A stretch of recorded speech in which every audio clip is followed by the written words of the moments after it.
Good afternoon, everyone. My name's Ryan James. I'm a proud Bundjalung man from Tweed Heads. Nervous, not used to speaking in front of crowds like this. So, traditionally, I was a football player. I played in the NRL for 14 years. Played for the Gold Coast Titans from 2010 to 2020. And then after that, I had 3 knee reconstructions at the Gold Coast. And then Canberra Raiders signed me. So that photo on the left, I think you can see, is my first game back, I think, in 600 days out of the game. During my time in rugby league, I've done a lot of things. I got to play with a lot of great people, do a lot of great things, but a lot of the things I guess I learned from rugby league is the impact you could have on the community. I got to play with people like Preston Campbell, Scott Prince, some of the best Indigenous players you can think of: Greg Inglis, Will Chambers, Justin Hodges, Sam Thaiday, and that was all through the Indigenous All-Stars. So back in 2011 was my first year playing for the Indigenous All-Stars. Didn't really know what the game was going to do, what the game meant, but then just being around those players and seeing what they did in their communities and the impact that they had made me really want to do something. So my football journey, it was good. I played for 14 years. I retired at the start of this year. I played my last game for the Indigenous All-Stars this year. I actually retired last year. I played for the Broncos. And then the NRL invited us back to have one last hurrah, which was good for them, good for me, I guess. And I just was so grateful that my time in rugby league really just opened my eyes to what I could do in the community. It was towards the end of my NRL career where I guess I started getting recognised. That photo in the middle is Ken Stephen medal that it recognises you for your contribution in the community. So I think that was in 2017. It's all a bit of a blur, a couple head knocks, it doesn't really help. But I just got to see all these amazing Indigenous people do great things in their community, and it just really drove the passion. I always knew I was Indigenous. My parents, my mum's my Indigenous side, just instilled good values in me, and that kind of led me to really, firstly, study. So take you back a little bit further. Back in under 20s, you either had to go to work or you had to go to university, and I didn't want to go and work and then go and try and play rugby league, so I chose the lazy option and went to university. Little I know it was going to be a great option, so I actually did my undergrad in business at Griffith University down on the Gold Coast. I was the first active NRL player, Indigenous NRL player, to actually get a degree, which was something I thought I was proud of at the time, but NRL's been going since 1908, and I was the first Indigenous player. So it's something that I like to talk about, but I guess it brings back to my mum was born in 1960. She wasn't recognised as a person until 1967. So we're kind of behind in that aspect of life, but which is why I've kind of got a driving passion, I guess, in entrepreneurship and just trying to, I guess, base my businesses around giving back to the community, because everyone has different aspects of wealth. Yeah, I played in the NRL. Yeah, I made good money, but my, I guess, vision of wealth is just having my family around me. My brother works at my place. Mum and dad live with me. I'm a mum's boy. I'm the youngest child. Sorry, whoever. Yeah, so I'm a mummy's boy. I got mum at home. She still does my laundry. So I'm 32, and I look up the top. I'm like, Mum. Then my wife comes home and she knows that my mum's done the washing up if she hangs a tea towel over the hose, so I get home quick and just take it off so it looks like I've done it. But yeah, during the last couple years, I guess, of my NRL career, I started to create a different couple businesses, which, yep, the clicker worked. I think the first one was Midgemore Medical Supplies, so it was a failure. How'd it go? But from the failure, if you can see that top left, I think it's top left.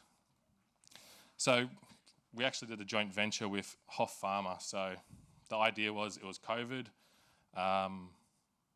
He was the major rat supplier for Australia. He was the first one to bring in rat supplies. And I was playing NRL, and I was like, we take 2 of these a day. Every club does it. We're the only functioning thing in society at the moment. I was like, I can just sell them to the NRL. And then, so we did a JV, and part of that JV was to do a donation to Cowan Early Learning Program. So my kid went to that. It provides free early learning services to Indigenous kids on the Gold Coast. It helps bridge that gap and gets them up to where they need to be before they go to school, because a lot of Indigenous kids actually go from their carers and from their family into the schooling system where they're naturally going to be behind because they're not integrated with other families. So from a $1,500 investment for myself, we actually got to now, I think we've put 100 kids through daycare. So pretty good, I guess, for a failure. I think my second one was Biscuit Whole Foods. So that still currently runs. It started as a health food cafe on the Gold Coast, Biscuit Cafe. It's out at Novies Beach. It was started by Greg Bird, as you can see on the screen, who's one of my best mates, and Selassie Bird, who's also in the middle. But we just launched a native range, and we're going to now partner up with the Deadly Brother at the back, and we're going to get our food everywhere. It's just vegan whole foods with Indigenous flavours in it, and I really thought of it at the start because I got to go out to these Indigenous communities and got to see some of the food they were eating and how much they were paying for it, and it was kind of disgusting. I was just like, why is a loaf of bread $8 for like back then it was probably only $1 here at Coles and Woolies, and they're paying like $20 for a tin of mile. I'm like, they shouldn't be eating this food anyway. So we just tried to provide healthier food, and now we're really looking at scaling that. Just recently I went down and pitched at Amazon and won a innovation grant down there. Still don't know how I did that. I went down and winged it like I'm winging it tonight. And then Project Net Zero was actually a really interesting one. I'm still, what am I? I'm 8 days now finishing my Masters of Business Admin at Bond University. I'm not counting the 8 days. And so we realised that the banks were throwing out all their furniture and all these Indigenous communities and schools didn't actually have anything. So one of my best mates owns and runs Lloyd's Auctions. So I asked him if we could use his trucks and his warehouses all around Australia and start defitting these banks and taking them out to the communities that need it. And he said, yeah, go for it. If it's for a good cause, you can do what you want with my company. So I was like, yeah, that's pretty good.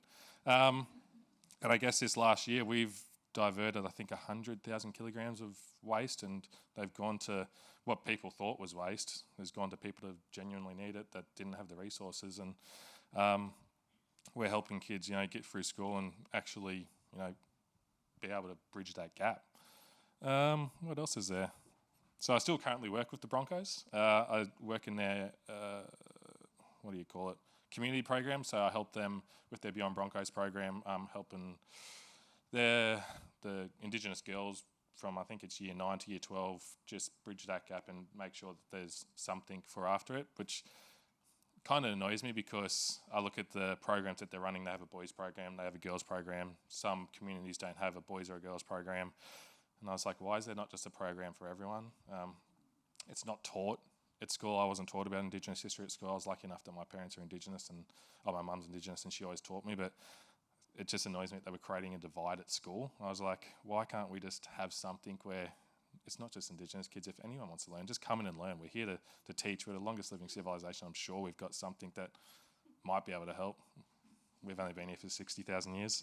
But which then led us to Indigenous Innovation Ventures. So I was in my last semester, and I met Johan, and our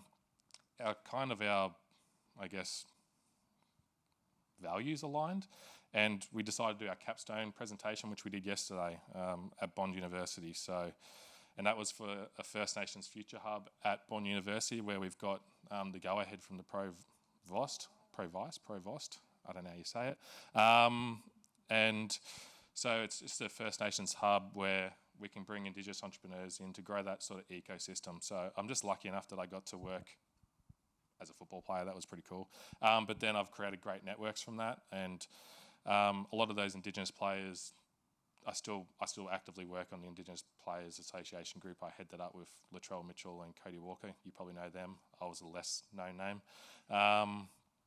And we're helping run programs, hopefully for the NRL, and hopefully just help entrepreneurs in South East Queensland, specifically the Gold Coast, and hopefully bigger scale of businesses just grow, because it's a massive sector, and we just really want to get money back into, I guess, Indigenous people's hands and create generational wealth. Because myself, I'm first generation educated in my family.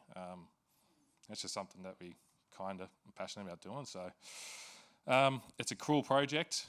We're pretty close to launching. We really want to get this up and going in the next, 2 months. So from the capstone, I guess our next steps are we went to one of the big corps today in Brisbane to seek some funding to get it up and going. And we've got an initial 6 first clients that we're going to work with, ranging from small startups to $10 million companies and those in between. And there's no one business sector that they're sitting in. They're sitting in all different ones, but Indigenous people just like helping each other. And if we don't know someone that's going to help someone, we'll reach out to a brother that will help someone, or we're not afraid to reach out for help because we know it's going to come back around at some stage. And I guess a lot of my businesses are to help other people, and that's all I kind of intend on doing for the rest of my life. So I guess that's my story.